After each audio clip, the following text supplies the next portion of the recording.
Yo, it's me. Yes. Man, did you see my gut in that last video? It's something that really reaches out into the audience, isn't it? I have good news. Well, I ain't got no good news. I got okay news and I got real bad news. Guess what? Guess what? The M&P, the Smith & Wesson M&P, mine, for some reason, does not like Winchester ammunition. That's a problem for me.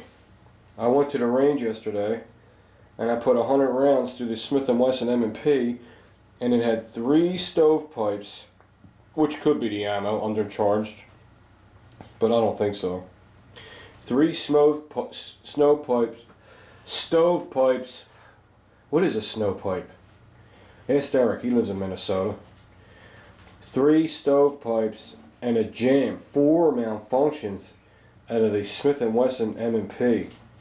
I have a problem with that. That's my carry gun. I have a real problem with that. I don't like guns that are picky with ammo. I don't like guns that like this ammo and don't like that ammo. As far as I'm concerned, your carry weapon should like any ammo you put in it. Any decent ammo anyway. I could see if it was like cheaper ammo like Blazer or PMC, but you know, Winchester white box? Come on. So, bad news on that. I put another 50 rounds through the Kimber to see if I fixed the problem with the thumb safety, and it does seem to be like it's corrected. I had one hang up with the Kimber. So the Kimber now has 156 rounds through it with 1 failure. But I deeply believe that is a break-in issue. I'm going to show you what I mean very soon in this video. This video is kind of linked to the last video, but in a minute. But the good news about the Kimber is I put a good handful of hollow points through it and it ran them perfect. So right now the Kimber, I would say, is doing well. It's not doing excellent, it's not flawless, but it's doing very well. Let's just put it that way, okay? It's in good standing, as my YouTube account says. You're in good standing. Ain't that a miracle? No strikes. So I didn't shoot a lot of hollow points through the Kimber, but it handled the ones I did put through it. The one hang-up was the round didn't go into the chamber all the way. It went in like a little more than 3/4 of the way. It almost went all the way in. So that just tells me, you know, the chamber's tight, the throat's still tight, and you know, I think after like 500 rounds, that Kimber's going to run like a friggin' sewing machine. That's what I think. That's my prediction. I might be wrong. I'm wrong once in a while, maybe more than once in a while. So we'll see what happens. But I want to show you something on the Kimber. This is linked to the video I did before this. Remember I told you about the rails? The rails have to break in on these tight made 1911s. I'm going to show you something. Alright. But before I do that, I want to mention that FX Hummel's video YouTube star is out. YouTube Gun Star is out. It's just something fun. Don't take it too seriously. It's just something I was asked and a few other guys asked to do, and I'm not, you know, I'm not a stick in the mud. If someone asks me to do something, I'll do it. It's fun. It's just for friends and just, you know, for the hell of it. Nobody's showing off or anything. It's just a fun thing to do, and it's posted on Faded Destiny's channel. I haven't mentioned her in a long time, so I mean, if you haven't seen her channel, she is like very. Her videos are very good. She really works hard on her channel, because anyone that does a lot of editing, you know, with music, special effects, and this and that, it takes tons of time to do that. I mean, even when I do my stupid videos, it takes me a couple hours to do it, to get my video right when I'm editing it. I can just imagine how long it takes her to do all that fancy stuff she does.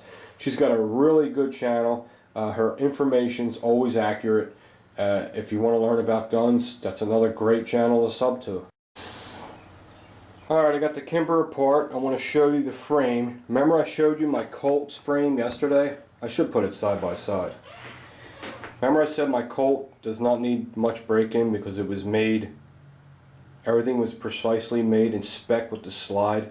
Well, this is what happens when a gun's made a little tighter.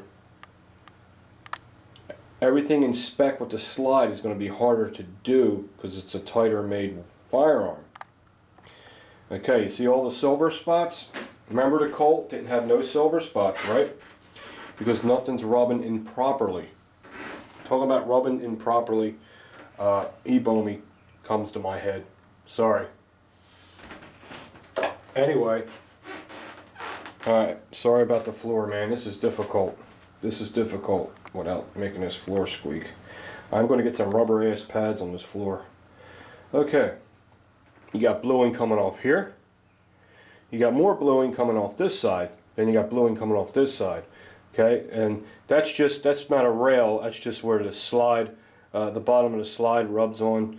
So that tells me, I don't know, one side must be slightly higher than the other side. Here is the guide rails. These are important. You got bluing coming off here. More bluing coming off here than you got here. So this guide rail must be a little bit bigger than this guide rail. So this is the break-in period. You are looking at the break-in period. Physical evidence. You're staring at it. Okay? Kimbers are made a lot tighter than Colts. Like when you shake them and wiggle the gun, you don't hear the slide moving side to side on top of the frame. It's very solid, like an Ed Brown. So it has to shave off the improper spots before it breaks in. It's shaving it off, and it's getting it ready to fit the slide the right way. That's why I said in the video, the more you shoot, the better it gets, because the more you shoot, the more it's shaving off and taken to its custom fit. That's what's going on. So I just wanted to show that to you guys. That's what I was talking about. Now when I showed my Colt, you guys seen it. There was zero wear on the frame. That means everything was made nice and straight, everything was correct, and that gun is the most reliable 1911 I have. We got 500 rounds through it, we got 100 hollow points through it, and we got all kinds of different ammunition through it. That thing eats it all. So, there you go. Tighter guns need to be broken in. This is what I'm talking about. It's a tight gun. Alright guys, well, I hope you liked the video. Like I said about that YouTube Gunstar video, I'm going to put the link under this video. If you guys just want a quick laugh, it's funny.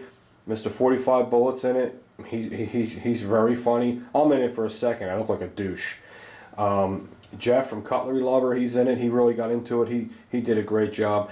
Fate of Destiny did a great job. She looked like, I left a comment, looked like an MTV video. And of course, FX Hummel's awesome in it. And of course, E-Bomi, well, you know, there's always something special about him. So let me know what you guys think of that video. Alright? Alright, I'll talk to you guys very soon.